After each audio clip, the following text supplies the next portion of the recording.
ત્યાંથી મારા ભાઈ અને ભાભી બાઇક લઈને ફરવા માટે નીકળ્યા હતા અને ત્યાં આગળ એમને ગાડીનો હોર્ન માર્યો. આજે બે વ્યક્તિ હતા એમને, અને એમના હોર્ન મારવાથી મારા ભાઈએ એને એમ કીધું કે ભાઈ આગળ ટ્રાફિક છે, હું જગ્યા થાય એટલે હું ખસી જાઉં છું.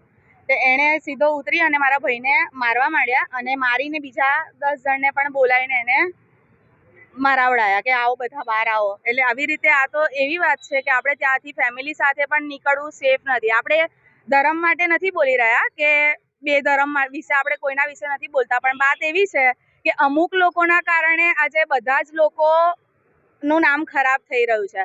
આવા ઘણા એક બે વ્યક્તિ કરીને જતા રહે અને બીજાના સારું છે કે આજે મારા ભાઈને કશું થયું નથી, પણ આ તો રોડ અવર જવર ચાલુ હતી એટલે મારો ભાઈ આજે બચી ગયો. બાકી એની જગ્યા પર કોઈ હોય ના તે સુમસાન એરિયો હોય તો કઈ બી માનહાની નો કઈ બી એને થઈ શકે. કઈ જગ્યાએ બનાવ બન્યો? શું બનાવ? દૂધવાલા મોહલ્લા પાસે. કઈ જગ્યાએ? દૂધવાલા મોહલ્લા પાસે એક્ઝેક્ટ આપણે. કેટલા લોકો હતા આમાં? એ લોકો તો બે હતા અને બીજા એમના ત્યાંના જ રહેવાસી છે એટલે એમની પબ્લિક તો હોય જ શકે. કઈ બાબતે ઝઘડો થયો? બાબત બસ આજ કે કોણ કેમ મારે. જાવ છો ત્યારે તમારી સાથે ગેરવર્તણૂક જે આક્ષેપ તેવી પણ તમે વાત કરી. હા, ત્યાં આપણને પોલીસનું કોઓપરેટ થોડું ઓછું હતું, કારણ કે એ લોકો આપણને તમે ફરિયાદી લખાઈ દો, ફરિયાદ કરી આવો, બસ એક જ માંગ હતી પોલીસની.